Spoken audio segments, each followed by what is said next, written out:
When I found out I was pregnant, I was 13 years old. I think by that time I knew what was going on with my body because my belly was starting to grow. And I was hiding it with everything in my ability from my mother and my stepfather and anyone else, school, teachers, any other adults that I was around.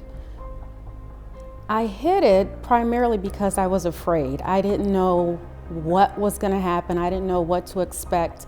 I had heard about teenagers who had become pregnant and they were put out of the homes or they were sent to live in other places. And I absolutely did not want that to happen to me. So I was petrified of anyone finding out.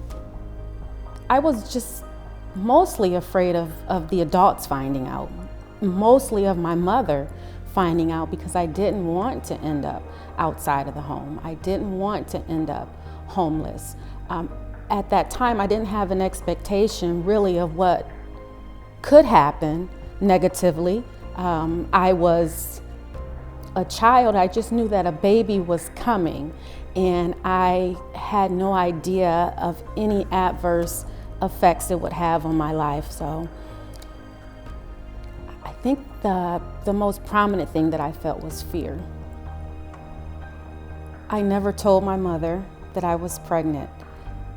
And as I stated before, I hid it until I could no longer hide it. In fact, I never said a word. My belly began to protrude, and my mother noticed, and she was getting phone calls from other adults who were starting to notice that my body was changing. And so one day we had woke up and she said, okay, you have a doctor's appointment. And I thought, oh goodness, today's the day she's gonna find out. And so we didn't have transportation at the time. My mother couldn't drive, so we walked to the doctor's office. And so the whole time I'm like in a state of panic, in a state of fear, because I know what she's gonna find out that day.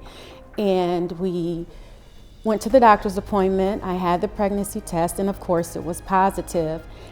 And I believe and I feel that that is one of the saddest days that stands out in my life, because the sadness, the heartbreak that I could see in my mother's face, the silence as we walked home from that doctor's appointment was excruciating loud in the streets, just the disappointment that I could see that I had caused her caused me to feel horrible. But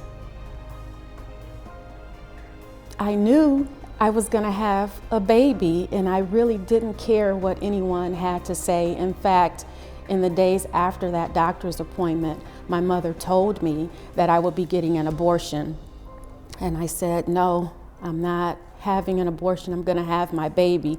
And even though I knew it could have been an opportunity to fall back in good graces with my mother to go ahead and have that abortion, I didn't do it. I stuck to my guns and I said, nope, I'm having my baby and I'm gonna take care of it. And that's exactly what I did.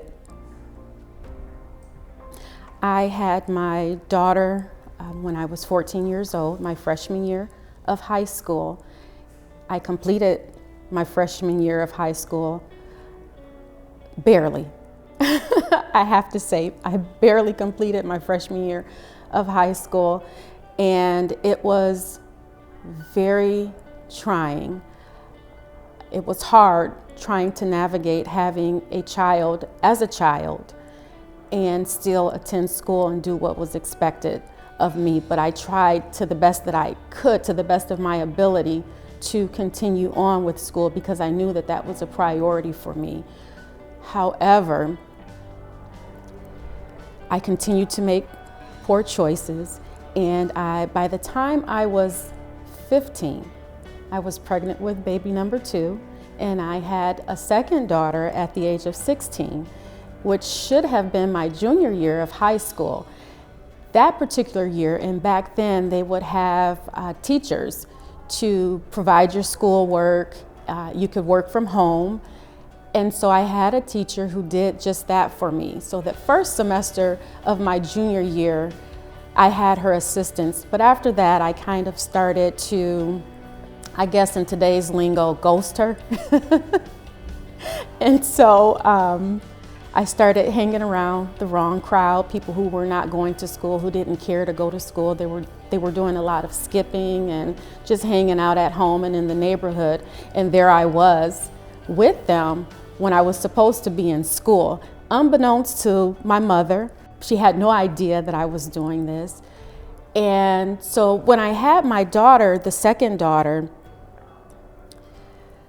my grades were already suffering, my attendance was very poor, and I just completely stopped going to school after that first semester of high school.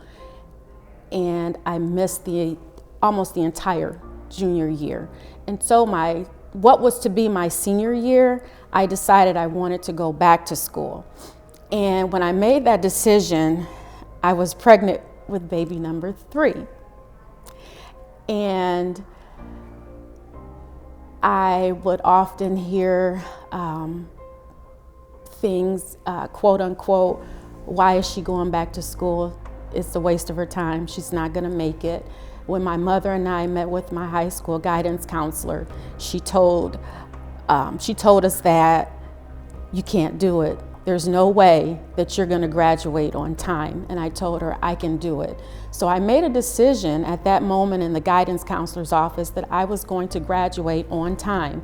I was going to complete any credits that I missed from my junior year. I was going to complete it that year, and I was also going to complete what was expected of me my senior year. So I went to school by day and I went to school by night, and with the help of my mother and other family members who provided babysitting for me, it happened and I did it. I completed 2 years in one, my junior year and my senior year, and I graduated on time. And in fact, I graduated with a very high GPA that I'm very proud of, a 4.3 GPA.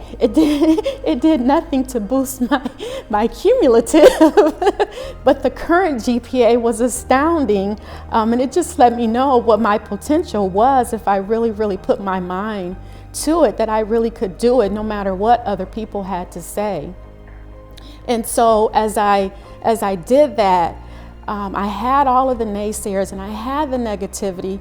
I didn't have anybody really in my corner from an academic standpoint. I didn't get a mentor. I didn't have someone talk to me about college and my future to say, hey, you've got these things going on, but here's what you can do. You can still possibly make it.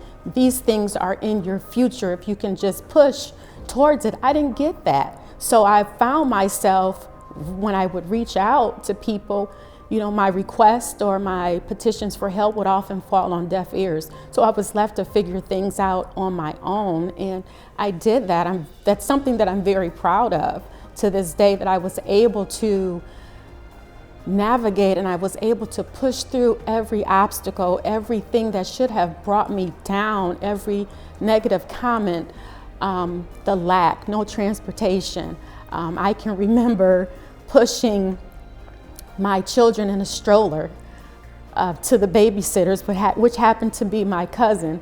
I would push them in the stroller, and here I am, all the other kids are walking with their backpacks to high school, and I'm going in the opposite direction to school, to the babysitters with the stroller, and two kids walking on the side of me and one kid in the stroller, you know, and it was embarrassing. It really was, but I didn't care. I had an objective, I had a goal, and I was going to graduate. I didn't care. No matter what, I was going to finish high school.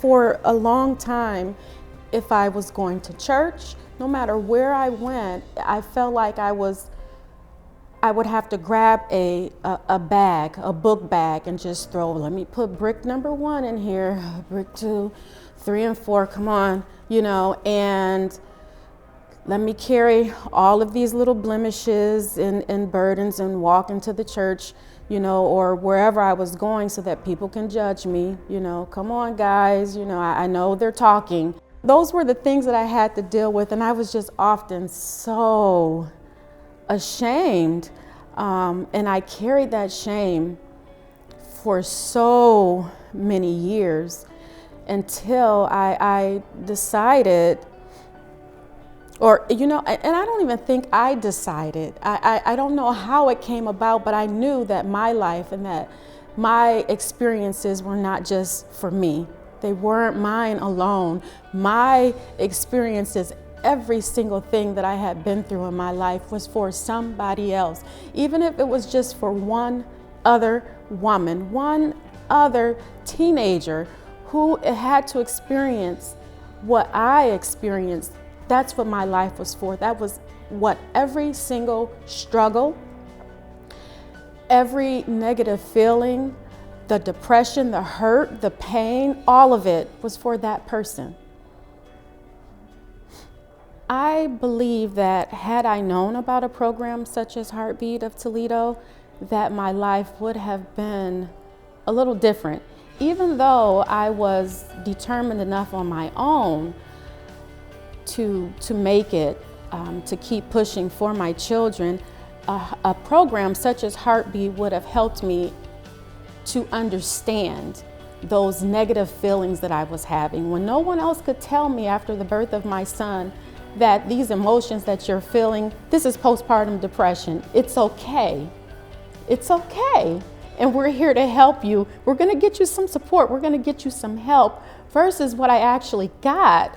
Because the postpartum depression caused me to not have my son, and he was raised outside of my home.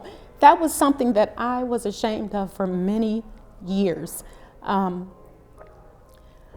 with education, I would have known that it was okay, and someone could have helped me through that. My son would have been in my home. And also, I think that with a program such as Heartbeat,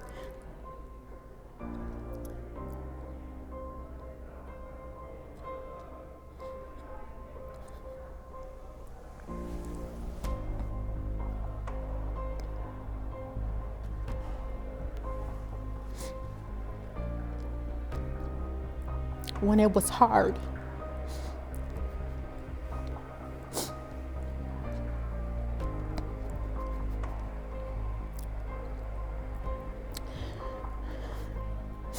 the days that I didn't think, I'm sorry, but the days that I didn't think I could make it, just pushing, but I had nobody to kind of tell me, I've got your back. I had support from family in the form of daycare, in the form of watching my children so that I could attend school. But if I had had someone to say, you're not gonna fall, we are here to catch you.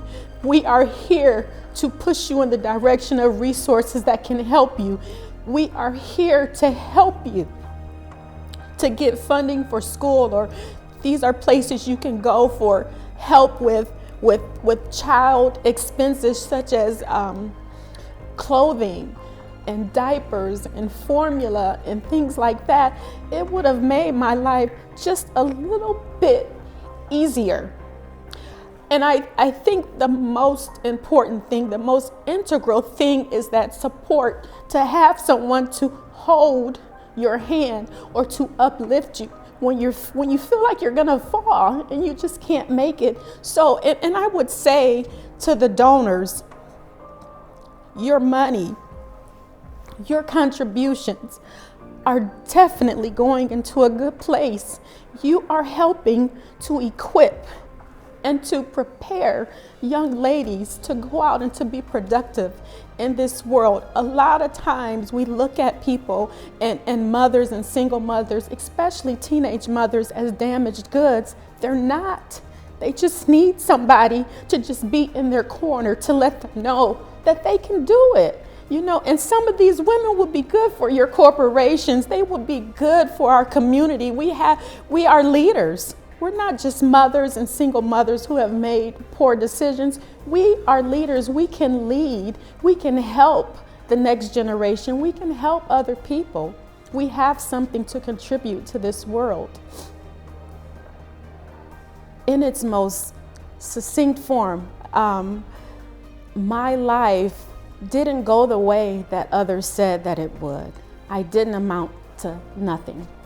I was blessed and I had a lot of grace just kind of showered upon me, and I continue to walk in that grace, and I understand that it was because of grace that I was able to accomplish the things that I've accomplished. I graduated high school on time with 3 children. I went on to attend the University of Toledo. I achieved 3 degrees, 2 from the University of Toledo. I have an Associate of Applied Science in Correctional Technology. I have a Bachelor's of Science in Criminal Justice. And in 2009, I received a Master's of Organizational Leadership from Lourdes University. And not only are those my accomplishments, but my children are the ultimate success story for me, because not only was I able to accomplish educational success and success as far as my career is concerned up until my retirement, but I have a daughter who is now an assistant director for a local nonprofit. My second oldest daughter is an attorney in Washington, D.C. My son is an engineer in the Atlanta area, and my youngest daughter is a graphic designer in the Cincinnati area. And I couldn't have I couldn't have known that these things would happen, but my children are all college educated. They're all very successful in their own right. I am so proud of them, and the pride doesn't stop with them, but it continues on to my grandchildren. I have 4 grandchildren, and I just want to say, as far as my children are concerned, when I look at my life and I look at them, I see, and I am an example or proof, living proof, that life does not stop at pregnancy for a teenage mother. You can make it, you can keep going. Don't worry about what other people have to say. Don't look to the left, don't look to the right, but just look straight ahead, stay in your path. Create goals. Your goals are yours, as are your decisions. And you set those goals and you keep on and you keep pushing until you achieve them, because you can do it.